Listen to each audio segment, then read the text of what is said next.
Prosseguindo no estudo da apologética cristã, estamos na lição 5, o ponto 7 do material didático que diz a morte de Uzá.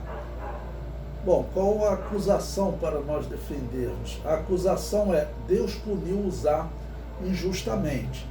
Bom, vamos lembrar a história de Uzá. Eles estavam trazendo a arca de Deus e Uzá tocou na arca e ele acabou morrendo. Então eles dizem que Uzá foi punido injustamente, ok? Bom, nós sabemos que Uzá, ele não era inocente quando ele estava ali, ele fazia parte da família sacerdotal. Na verdade, podemos dizer até que Uzá fosse um dos grandes responsáveis pelo erro que estava acontecendo ali. Por quê? Porque a arca de Deus estava sendo carregada num carro de boi, enquanto a lei dizia que a arca de Deus deveria ser carregada nos ombros dos sacerdotes. E pior, eles estavam imitando os filisteus, porque os filisteus, quando você lê o contexto, eles tinham ficado de posse da arca e eles acabaram por ter enfermidade, seu Deus quebrado. Então eles acabaram mandando a arca de volta para Israel. O que eles fizeram? Sem saber as regras, né? Eles botaram a arca num carro de boi e mandaram, e aqueles animais foram andando até que pararam na casa do sacerdote. Ali eles pararam e a arca ficou ali. Bom, quando Davi manda trazer a arca de volta, o que aconteceu? Eles põem a arca de Deus num carro de boi, um carro de boi novo, mas um carro de boi, como os filisteus haviam feito. Então, como é que você vai achar culpados nisso?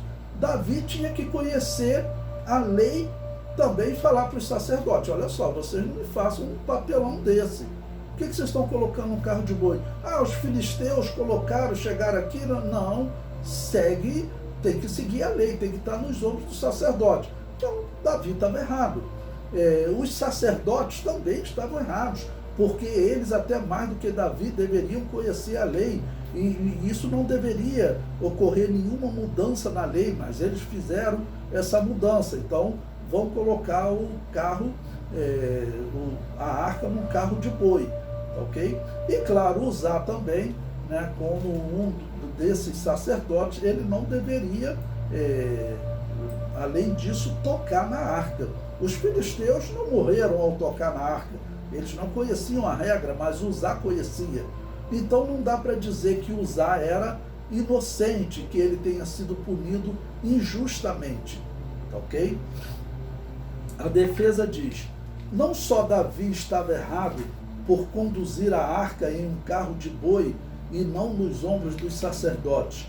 Todos que participam daquele ato estavam errados. Todos que participaram, daquele ato estavam errados.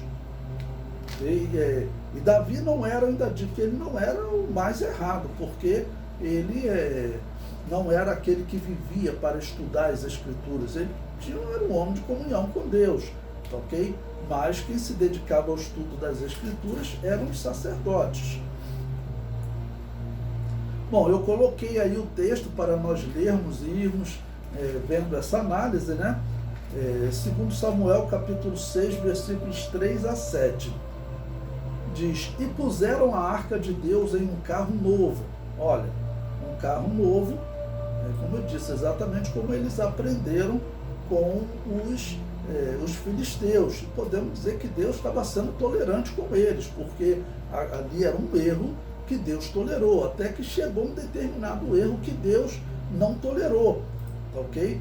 Mas Deus estava sendo tolerante com eles, porque eles já estavam errados. Colocar a arca no carro de boi, eles já estavam errados, estavam imitando um povo pagão, né, e descumprindo uma lei de Deus, que às vezes a pessoa está imitando o povo pagão, mas aquilo não vai contra uma lei de Deus. Mas você imitar o povo pagão e que ainda por cima vai contra uma lei de Deus, era muita tolice, tá ok? Mas puseram então a arca de Deus em um carro novo e a levaram da casa de Abinadab, que está em Geba, né? Ou seja, levaram da casa do sacerdote. E Uzá e Aiô, filhos de Abinadab, guiavam um carro novo. Né? Ou seja, esse carro de boi. Ainda deve ter feito, vamos fazer um carro de boi novo, bonitinho, só para conduzir a arca. Ou seja, vamos imitar os filisteus, mas vamos fazer algo enfeitado. O versículo 4 prossegue.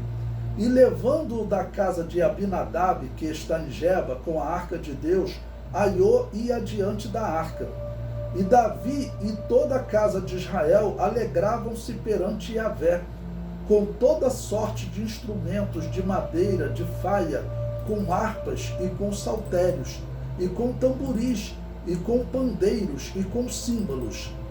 E chegando à eira de Nacon, estendeu Uzá a mão à arca de Deus, e segurou-a, porque os bois a deixavam pender. Ou seja, provavelmente alguma saliência na estrada, né? A estrada teve alguma vala, algum buraco, o boi, né, ou alguma diferença no solo, os bois acabaram que deram uma queda, como se a arca fosse cair, e Uzá segurou, ok? Porque os bois deixavam pender. O versículo 7. Então a ira de Yahvé se acendeu contra Uzá, e Deus o feriu ali por esta imprudência, e morreu ali junto à arca de Deus. Né? Então, eu sempre digo, essa questão de morte, as pessoas criticam muito a ação divina de tirar a vida de alguém. Eles olham sempre, claro, pela ótica humana. Nós temos que olhar pela ótica de Deus. A Bíblia diz que Deus criou os homens e que Deus chama os homens a juízo no tempo que Ele determinar. A humanidade pode espernear, mas Ele é Senhor. Ele é o Todo-Poderoso, Ele pode fazer isso. Eu falo, se você reclama de uma, duas vidas, pense o que diz a profecia, que chegará um momento, no final da escatologia, no final do milênio, chegará um momento em que Deus vai chamar a juízo todos os homens. Na nossa linguagem, toda a humanidade morrerá ao mesmo tempo. Toda a humanidade morrerá ao mesmo tempo. Na verdade, Deus está chamando todos a juízo. E Deus, Ele é soberano para fazer isso. Então, o que a humanidade tem que fazer? Tudo bem, ela pode questionar. E o que Deus, então, me possibilita fazer para que, após esse fim de mundo, ou antes disso, eu for chamado a juízo? Aceite Jesus Cristo como Salvador, porque, infelizmente, você tem uma herança que vem desde Adão, que foi enganado por Satanás, ok? Essa herança pecaminosa, você pode se livrar dela. Aceite Jesus Cristo como seu Salvador, ok? Bom, então, Uzá acabou morrendo ali naquele lugar, ou seja, foi chamado a juízo. Foi chamado a juízo. Né? Nós vimos em outra acusação em defesa que Davi, num determinado momento, é colocado como culpado, o único culpado, e o povo que seria inocente teriam pagado. Não, ali não tinha inocente naquelas questões, ok? E nós sabemos que Deus é misericordioso. Foi misericordioso com Davi, e aqui com Uzá, ele, no caso, não foi misericordioso. Ele chamou Uzá a juízo. Por quê? Porque Uzá, ele era conhecedor da lei. Como sacerdote, ele tinha que ser. Ok? Essa era a regra. Ele desobedeceu a lei, né, abertamente, por escolha dele. Okay? Então, só não dá para dizer que ele era inocente, que por isso foi punido injustamente. Não foi injustamente. Deus é justo, puniu porque Uzá realmente conhecia a lei como sacerdote, mas desobedeceu. Tanto que eu cito exemplo. Se você for falar que foi questão de simples misericórdia, com os filisteus, Deus foi misericordioso. Os filisteus pegaram a arca, carregaram a arca, levaram ela para dentro do templo de Dagom. Por que Deus não fulminou eles? Porque eles eram ignorantes no assunto. Eles não sabiam. Uzá sabia. Ele sabia que não podia tocar na arca. Okay? Ele sabia que a arca tinha que ir nos ombros dos sacerdotes. Okay? Mas eles preferiram colocar num carro de boi.